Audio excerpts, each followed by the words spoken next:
Serpent's Crusade. Beginning in 2240, House Varun forces declared all-out war on the rest of human civilization, initiating the Serpent's Crusade. Over the next 23 years, thousands of Freestar, UC, and independent souls were killed by agents of House Varun in the name of their serpent god. It was only with the death of their founder in 2263 and the succession of his heir Jarek that House Varun finally sued for peace. There remains, however, select members of House Varun who refuse to recognize the cessation of hostilities their leaders established. Even after House Varun's mysterious disappearance, these zealots remain a threat to all who encounter them. Their pacification, a goal of all space. Alright, so those are probably the ones that I'll be fighting. Conflict among the stars. So this is colony war.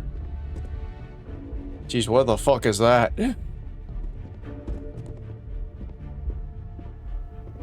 Conflict amongst the stars. Of the many conflicts between the galaxy's factions, none was more brutal than the recent colony war between the UC and the Freestar Collective. So they fought again. Set off by the unauthorized Freestar colonization of Vesta's Pride in 2308. They violated the Nerian Violation Treaty. of the Nerion Treaty.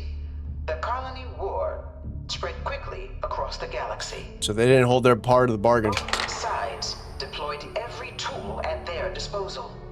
Armadas of warships, mechanized combat platforms, or mechs. Even bioengineered alien creatures. The infamous UC xeno-weapons. Mechs versus aliens. It was only in 2311 at the Battle of Cheyenne that the scales finally tipped. The Freestar Collective, utilizing their civilian fleet as a human shield, successfully crippled the superior United Colonies Navy. Jesus. After their shocking victory against the galaxy's greatest navy, the Freestar Collective offered terms of peace, which the colonies, out of an interest in staving off any further human costs, accepted. The galaxy has been rebuilding ever since. The colony war was a horrible conflict that irreparably wounded the settled systems. There were times I felt that it would never end. Oh, you were around for that. Jeez. That's crazy. Thanks for the addition, Sarah. I'm glad you're going through this journey with me to become a Vanguard. It's nice when you're not alone, like when I had to go through the Air Force Academy. The Battle of Nira. Few settled worlds were left untouched by the colony war. But nowhere could the viciousness of modern warfare be seen more clearly than on the Freestar planet of Nira. Initially occupied by invading United Colonies forces as a forward operating position, repeated attempts to take and retake the planet by collective forces led only to devastation. Swaths of the world were transformed into scorched husks, a nightmarish testament to the depths of human ingenuity and human cruelty. Very standard in war. Nira remains a continuing reminder to the horrors of unfettered war.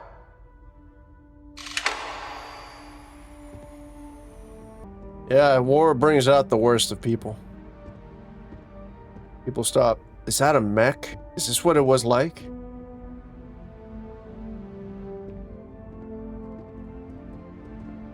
Can I fit in there? Seems kind of small.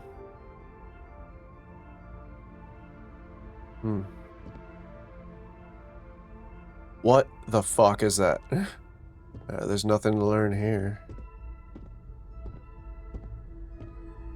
What is this? I bring her here almost every day to stare at this thing. No one knows how they move between planets. I wonder if they can grav jump or something. Is that picture that I saw? The mist creature? Is this a terror morph? Jesus, look, it has a mouth within the mouth. One of my slates said terramorphs can control people's minds. Oh, it is a terramorph. But that can't be true. Jeez, look at this. Is that the size? Is that how big they are? No wonder that guy was crying at the Crete Research Lab. Jesus, look at this fucking thing. Oh my god. Do I gotta fight those things? I hope I don't run into those. The terror of Londinian. In the midst of the colony war, a different kind of tragedy struck the UC city of Londinian. A newly constructed but critical supply center for the United Colonies' war effort, Londinian found itself overrun by one of the galaxy's most mysterious predators, the Terramorph. Jesus. A rare but pervasive threat to all human-settled worlds, Terramorphs swept over the city, seemingly out of nowhere, on a scale never before seen in recorded history. Valiant efforts by the UC military slowed the onslaught, but the creatures proved unstoppable.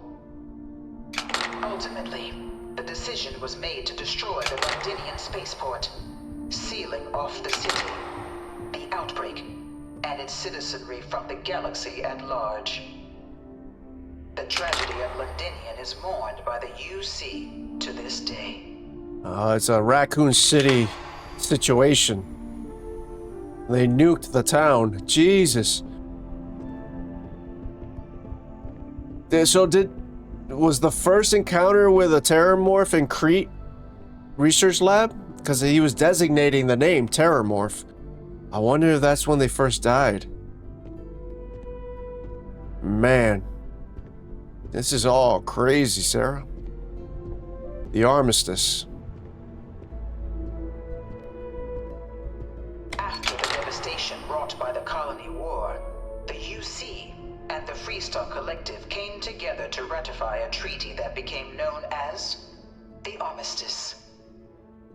Both sides agreed to a vast reduction in standing forces, and that xeno-weapons and mech warfare would be outlawed. All related research was sealed away, accessible only in cases of dire emergency. But the Collective had another demand, that the active commanders of the UC military stand trial for their actions. The United Colonies, in the interest of peace and galactic security, agreed. In 2311, 3 United Colonies senior officers were found guilty. Commander Henry Durant, General Indira Rastogi, and Fleet Admiral Francois Sanon, known better as Ve Victus. All were sentenced to death for their actions, bringing the colony war to a close, and returning peace to the galaxy at long last. Jeez, they were held as... I was a strong supporter of the armistice. All of the terrible things that both sides used against one another. It had to end. They took down the top brass and killed them. Jeez. What about the Freestar Collective? Didn't they prosecute their guys? Because it looks like Freestar did some pretty bad things as well, using their citizens as shields. It was into this new world that the Vanguard was born. An official branch of the UC Navy, the Vanguard is the United Colonies Volunteer Fleet, serving a myriad of security, logistical, and reconnaissance roles. And after a sufficient length of service, UC citizenship is guaranteed to every Vanguard member.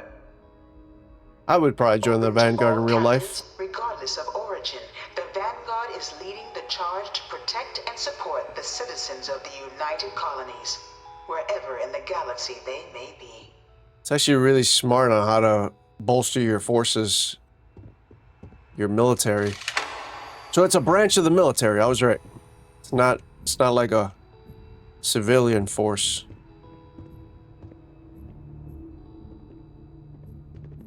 UC Navy. Is that the uniform? Jeez.